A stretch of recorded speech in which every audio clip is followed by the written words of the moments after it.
Nuzar. Welcome back after the break. हम बात कर रहे हैं राज गिरण के साथ जो भाई perhaps most famous for her entrepreneurial baby, her creation Anokhi magazine, जिसका भाई केस इतना अनोखा सा है कि हर कोई जानता है. Exactly. Everyone knows. It's like Toronto में रहते हुए देसी होते हुए अगर आप अनोखी को नहीं जानते, it's equivalent of कोई डिजाइनर होते हुए वो को नहीं जानता हो, वो वाला कंपैरिजन हो चुका है. पर इतनी सारी बातें हो चुकी है अनोखी के बारे में. अब बात करते हैं राज के बारे में. Raj, you use 3 words: intelligent, provocative, and relevant in Open Chest. What do those words mean to you personally? Well, I feel that a lot of people that interview nowadays are looking for more of the gossip angle or the comedic angle, and I feel that a lot of people want to know about these people that they see in movies or in concerts or what have you. They want to know more about who they are, not about things that they can go on their computer, log on and research about, but things that just come from an organic conversation. So therein lies the intelligent component, because when you get into a conversation, you cover so many aspects of a person's life, right? Provocative, because there's always a provocation when you enter into the realm of someone's persona. Yeah. Right? And then relevant, and anything that people will talk about where they're allowing themselves to be vulnerable is of relevance to anyone that is looking to experience and accept that the things that they feel in their space of vulnerability is okay, because we are human after all. We're not God. Right. Right. So you mentioned, something that someone outside doesn't know. So tell us something about yourself, Raj, that not most people know. Ooh, nice segue. Wow, what rating is this? Sorry. It's open to whatever everything. you want it to be, Raj.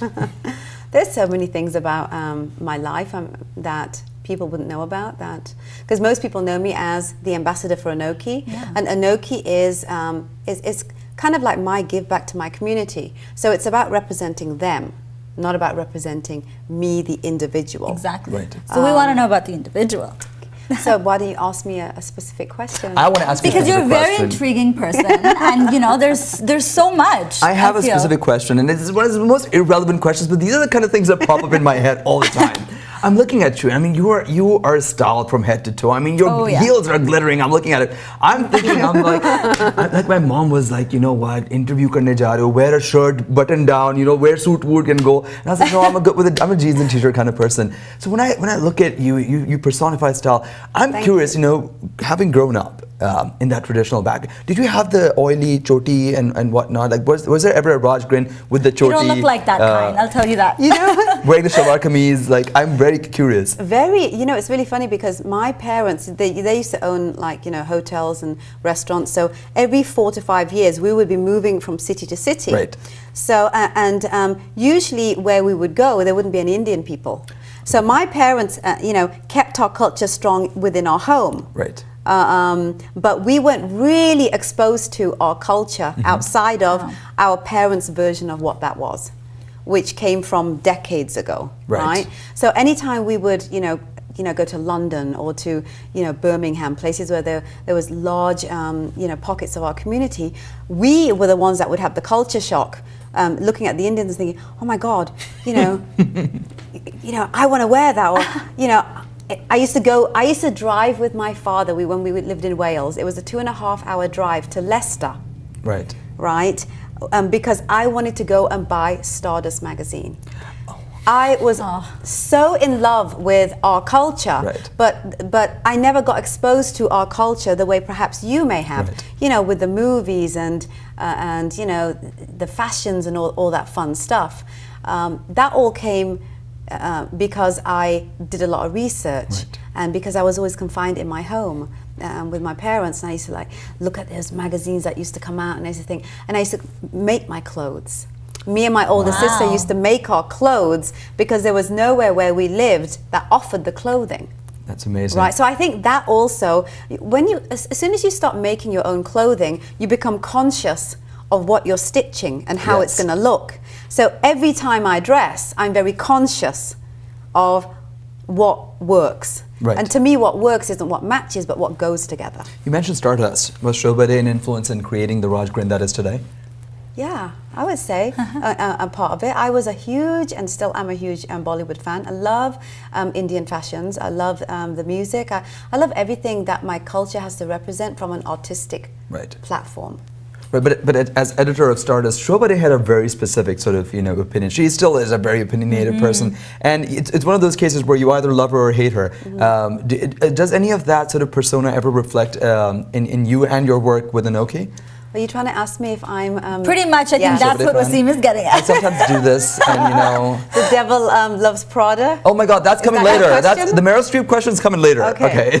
We're still saving that one. Okay. But Shobha Day sort of exemplifies the Indian female, but at the same time, very fierce, opinionated spirit at the same time as well. And I see a lot of those qualities in you, which are likable qualities. I don't know sort of how much of that you identify with, though. I think to a certain degree I do. I mean, I think her journey was a lot more difficult in a patriarchal society at the time that she released what she did. I mean, she had, and still, females do have a lot more of a struggle in India than a female in a country like this. So, partly I would say yes, but not so much because I'm a South Asian woman, but more so because I'm a woman that's heading up a media company. Right. So whether it's not a culturally defined struggle that I've had to deal with. It's been more of a gender defined one, to be very honest. All right, Raj, it is so lovely chatting with you, and we just do not want to stop, but we just do have to cut to a song. Is there anything that you want to listen to? Since you say you are a big Bollywood fan. I'm a huge Bollywood fan, and the reason why I love Bollywood music is because it interlaces the story and the emotion that's associated with the story into the song format, and I'm a huge musical fan as well, for theatre as well. Right. So I have to say that the music that resonates mostly with me, especially in Bollywood, are the romance and the love songs. Lovely. Yes. Let's get a beautiful love song playing for Raj Gurun right now. So भाई ख्वातीन हज़रात जाके सुनते हैं एक प्यार भरा सा नगमा, तो आप कहीं ना जाइएगा, ये गाना सुनिए और हम वापस आके यही मधुबरी आवाज़ से थोड़ी सी और बातें करते हैं.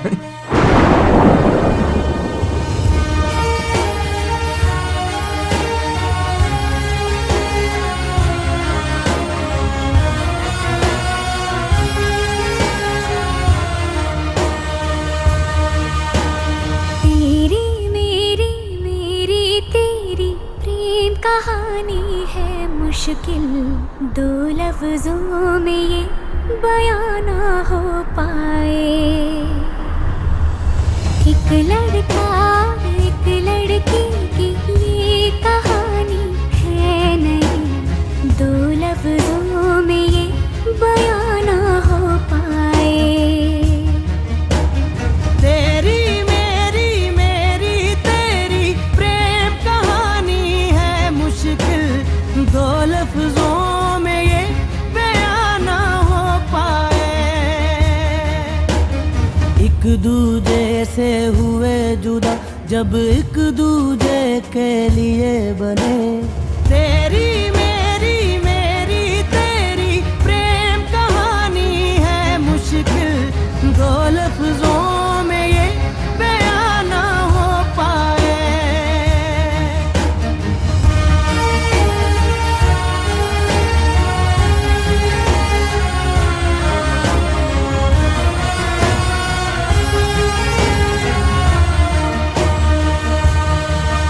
सारा दिन बीत जाए, सारी रात जगाए, बस ख्याल तुम्हारा लम्हा लम्हा तड़पाए.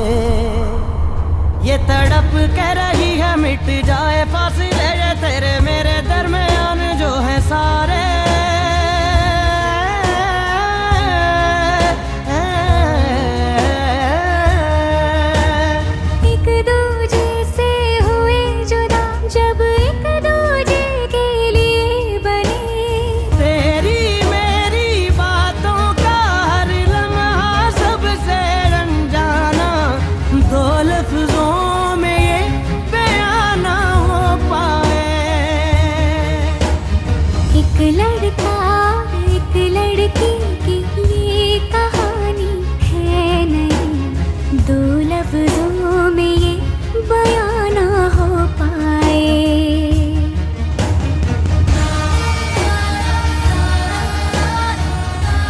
था एक प्यारा सा लव सॉन्ग. उम्मीद है कि आपको पसंद आया होगा. Raj, what did you think of the song? Oh my gosh. Loved it? Touched my soul. I want to bring back the Devils Wear Prada thing because Wasim has been, really wanting to know.